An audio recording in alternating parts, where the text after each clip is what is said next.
Hey there, my name is Dr. Corey Gilbert, and I want to give you an introduction to a class that I actually enjoy and sometimes dread teaching. It's a class called Trauma Therapy, or Crisis and Trauma is a new name that we have it.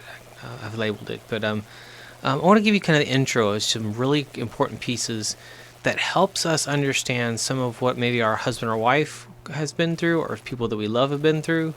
But this is information that helps us better. The word that I think comes to my mind is compassion. I have more compassion towards someone else when I better understand their story. And so what we'll look at is some stuff about memory first of all. So this is my family. Just give you kind of a picture of who I have behind me.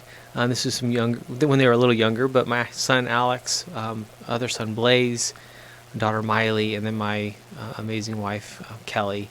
And this is the motivation behind my doing what I do when it comes to marriage, family, trauma, sexuality, all the things that I teach on and do stuff about.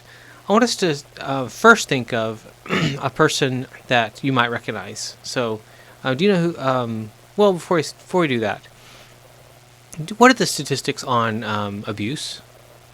Do you know? What have you heard? 1 in 4 women, 1 in 6 men. That's a lot of what I've seen and heard in the information out there. But here's the thing. Most of this is from self-report. So what I've actually found in counseling practice and working with people and teaching and having so many conversations over the last 20 years is how many people wouldn't call what happened to them abuse or rape or trauma. It just is, and they do everything they can to minimize it. So part of my goal is to help people not minimize it and actually deal with that so that it can stay in the past. So it's actually scary how it's probably worse than 1 in 4 or 1 in 6. This quote here, I feel like I am reliving the abuse every single day. It's the truth for a lot of people.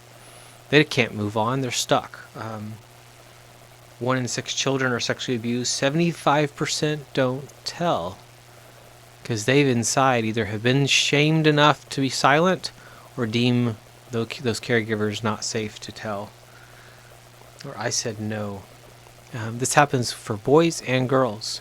Yes, we tend to focus more on abuse and sexual assault on women, but this is also happening so often to children and to young boys as well. An example of that is, do you know who this is? Yeah, it's Medea. But Medea is also Tyler Perry. And this is a great example of a story of a person who went through horrendous turmoil as a young boy, abuse from parents or a dad, but then also sexual assault multiple times from multiple people that he should have been able to trust. And this shapes who he is and also the person who he became as an adult, what he's passionate about, what he does, and how he impacts the world and kind of comes to the world. Listen to this quote right here. Memory is the selection of images, some elusive, others printed indelibly on the brain. Each image is like a thread, each thread woven together to make a tapestry of intricate textures. And the tapestry tells a story, and the story is our past. Like others before me, I have the gift of sight, but the truth changes color depending on the light, and tomorrow can be clearer than yesterday. This is from Eve's Bayou, screenplay by Cassie Lemons. Memory is a selection of images, some elusive, others printed indelibly on the brain. Each image is like a thread, each thread woven together to make a tapestry of intricate textures. And the tapestry tells a story, and the story is our past. Like others before me, I have the gift of sight, but the truth changes color depending on the light. Tomorrow can be clearer than yesterday. So we're going to unpack that and better understand, how does our memory work? It's a powerful force, but here's the statement I'm going to make now so you can hear it kind of later. When I recall a memory, that memory changes. And every time I recall a memory, it changes. Here's a quote from psychoanalyst Alfred Adler. Out of the incalculable number of impressions which meet an individual, he chooses to remember those which he feels, however darkly, to have a bearing on his situation. We remember what we remember for a reason. And it's kind of sad that there's sometimes for a lot of us a lot of great things that happened, yet our memory hones in on some pretty rough stuff and pretty horrific things. We must live with the uncomfortable acceptance that memory is simply not something concrete, definitive, and reproducible like a video recording that can be retrieved at will. The more we understand our memory, the more we can understand a person who's actually been through trauma, and also the potential for actually helping and changing their future. Rather, it is like a fragile house of cards perched precariously upon the shifting sands of time at the mercy of interpretation and confabulation. Great quote there. Memory is a continual reconstruction more akin to a wayward, wildly unpredictable electrons in Heisenberg's uncertainty principle. Just as the very act of observing electrons changes their position or momentum, so does the warp and woof of memory interweave to yield a soft fabric that changes hue and contour with the movement of light and shadow throughout the day and over the seasons. Your memory is moldable. Knowing that, understanding that, I think gives us a lot of hope as we kind of continue to look at this. Memory is like a fleeting dream. Just as one tries to grasp it, memory slips away, leaving us with a stark consolation that the ever-changing eye of the beholder may be the only truly and reliable defining quality of recollection. And what do we do with painful memories? And a lot of times I think what we've learned to do is to fight them, to stuff them, to get rid of them, to try to cut them out. Yet they tend to haunt. They tend to have this weird kind of ominous impact on our life, things from our past that make today difficult. So, can we observe our memories without changing them in the process of recall? If you recall what I just said a second ago, no, can't. When I recall a memory, it changes.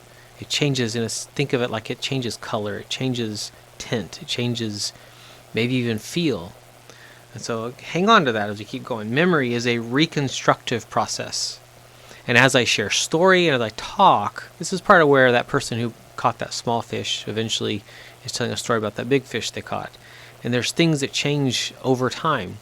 We can't rely on people who've see a wreck. There's 6 people that saw this accident, and it's 6 or 7 or 8 or 9 different points of view, all actually incorrect, and the more they tell that story, it's incorrect, which is interesting and kind of perturbing, if you will. That is continuously selecting, adding, deleting, rearranging, and updating information, all to serve the ongoing adaptive process of survival and living. And this is what's happening as I recall memory and as I tell story. So first thing, changing our current feeling state is a sine qua non, something that is absolutely needed for effective work with traumatic memories. Changing our current feeling state. So hang on to that. Here's what this means. Our present mood, emotions, and the somatic sensations generated for whatever reasons profoundly influence what we are remembering. So where I'm at, what state I'm in, or who I'm around, and whether they're safe determines whether that memory comes back in certain ways or in other ways. So one of the things that comes to my mind is how often do we share a testimony? And I share some of my story, but with expectation, because this is a safe group of people.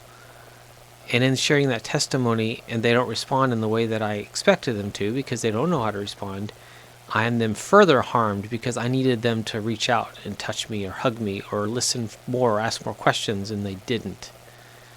And this, I see this a lot, which is really scary. Remembered images and thoughts that appear in our field of awareness are evoked and unconsciously selected to match our current emotional state.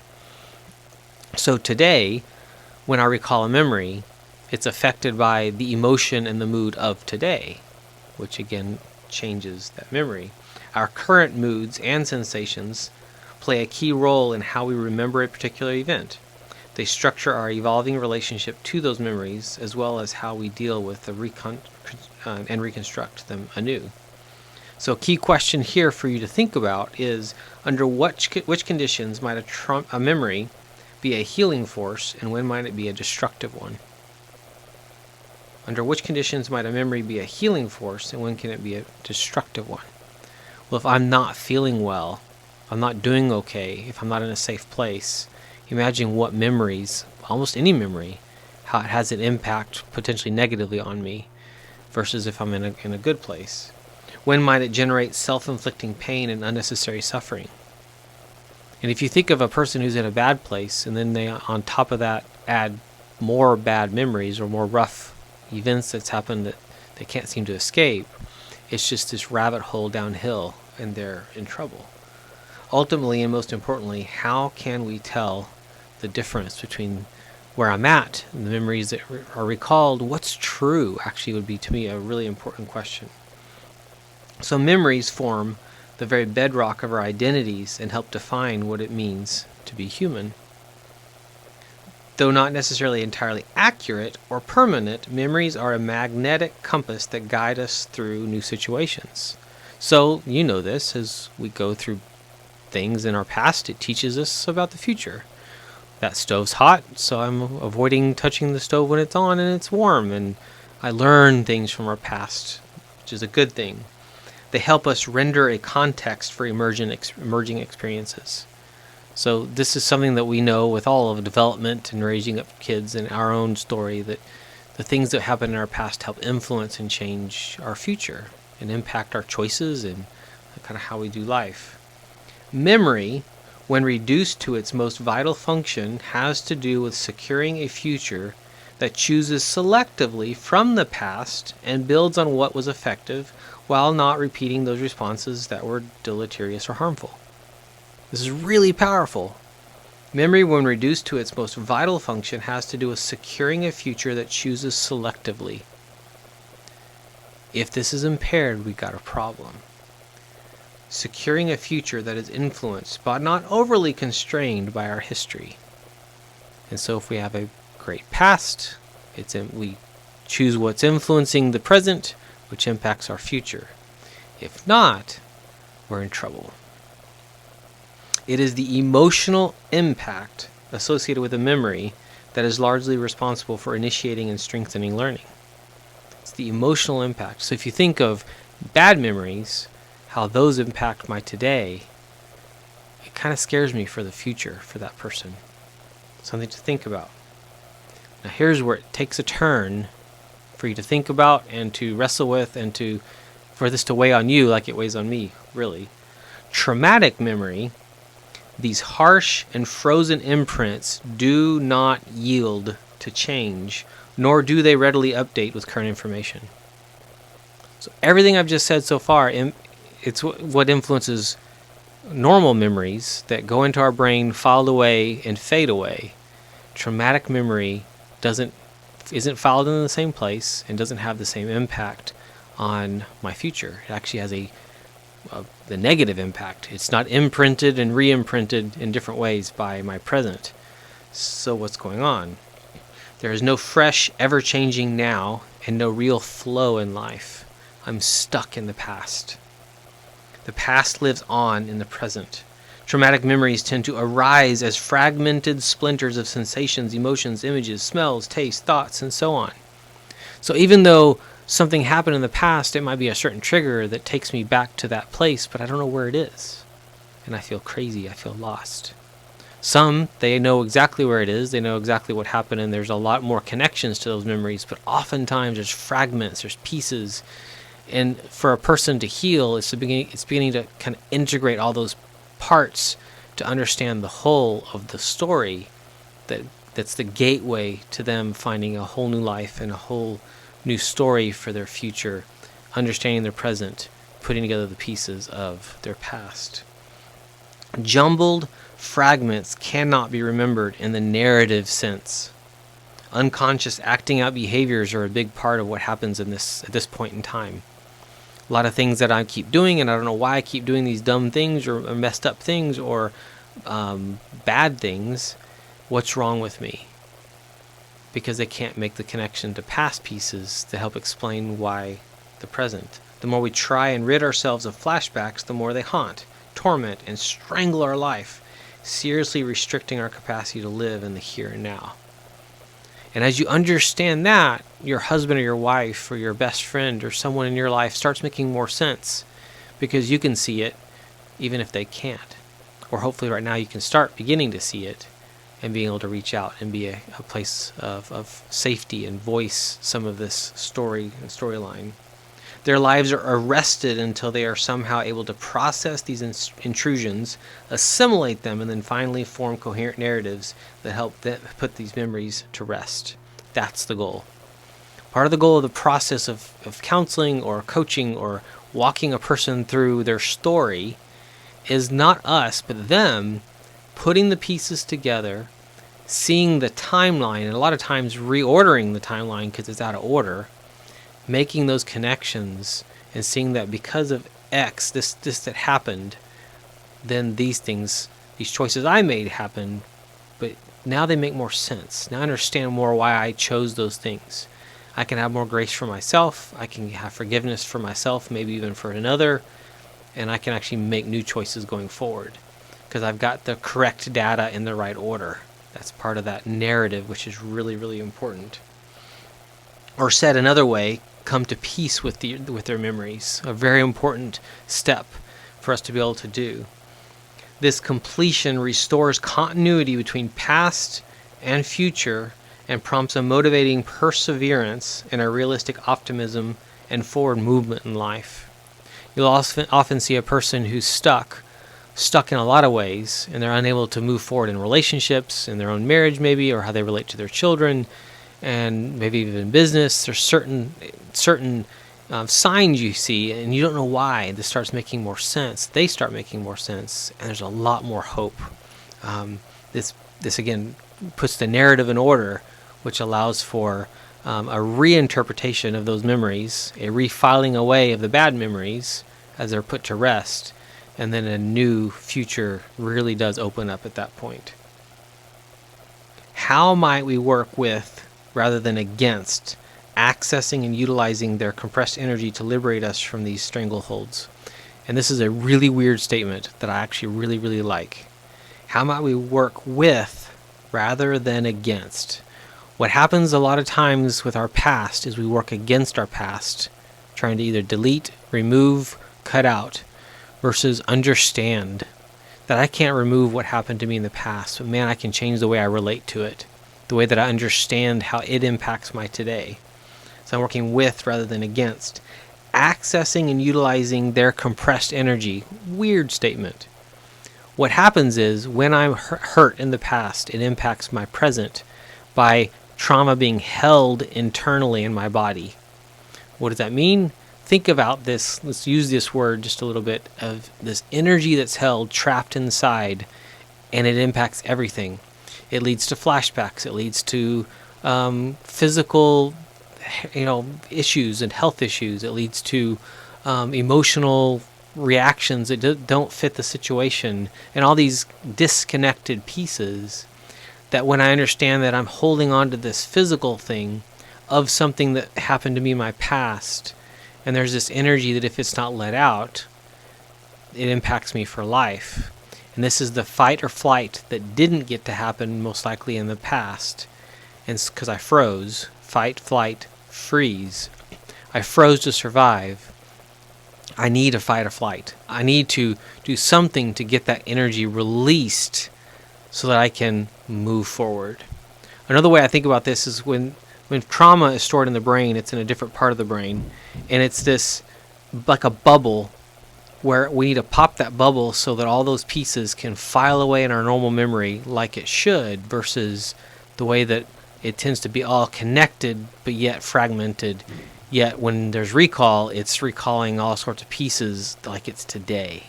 Our normal memory doesn't work that way. We recall some really great thing in the past. It's still in the past and it's faded. Trauma isn't recalled that way. So understanding, accessing, and utilizing their compressed energy to liberate us from this stranglehold, that's the goal. I am being choked to death. I am being smothered. I'm being haunted. When I understand the order of my story, I actually have freedom. There's hope. There's growth. There's chance to live. There's movement. There's agency. There's activity that can start happening in that person's life.